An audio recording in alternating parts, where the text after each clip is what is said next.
Goeienaand, good evening, fellow South Africans and citizens of the world.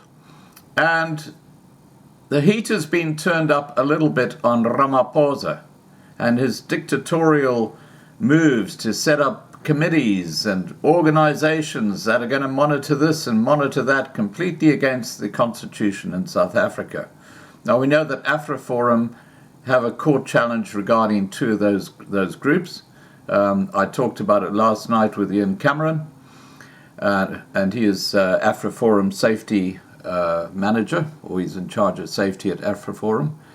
But two of the country's high-profile advocates have written a legal letter to President Cyril Ramaphosa to request clarity on the powers wielded by the National Command Council, or NCC, in charge of the response to the novel coronavirus. Now, what's happening behind the scenes in South Africa is that it's quietly becoming a police state. That's what's actually going on. And under the guise of the lockdown and doing the right thing for people with the Covid-19, Ramaphosa is putting councils in place which are going to be basically Big Brother. And let's hear more about this. In a 9-page letter through RHK Attorneys, advocates Nazeer Cassim and Erin Dianne Richards say they are concerned about the possible risks of constitutional and democratic malfunctioning. This, they say, arises from what appears to be the questionable establishment structure and functions of the NCC, as well as the noticeable lack of transparency from the government about the body. The letter reads, "The problem is that the NCC only consists of 19 ministers. That is not the entire national executive.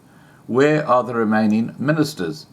On its current composition, the NCC appears to us to constitute a centralization of power that is impermissible under the Disaster Management Act. The two have threatened to take the matter to their ethical bodies for possible litigation if the president fails to respond." The advocates say that from the information available to them, the NCC appears to be displacing constitutional and statutory functionaries under the Disaster Management Act, or DMA. This is compromising parliamentary oversight, opening the door to potential unchecked abuses or excesses of state power. The two advocates question the information disseminated by the media, pointing out that statements made by ministers are at times contradictory. The concern was shared by the DA earlier this month when it called for National Assembly Speaker Thandi Modise to set up an oversight committee over the executive during the lockdown. The request was rejected by Modise.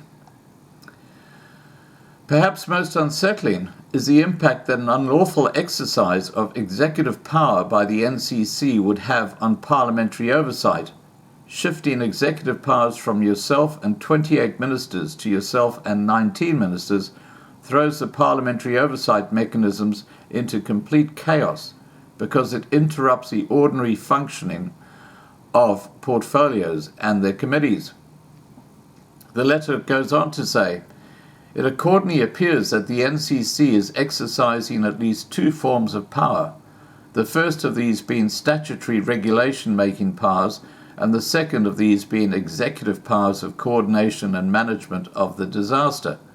We see no lawful basis for the NCC to interfere in the makings of regulations, nor do we see any lawful basis for the body to exercise any other statutory regulation-making powers under the DMA.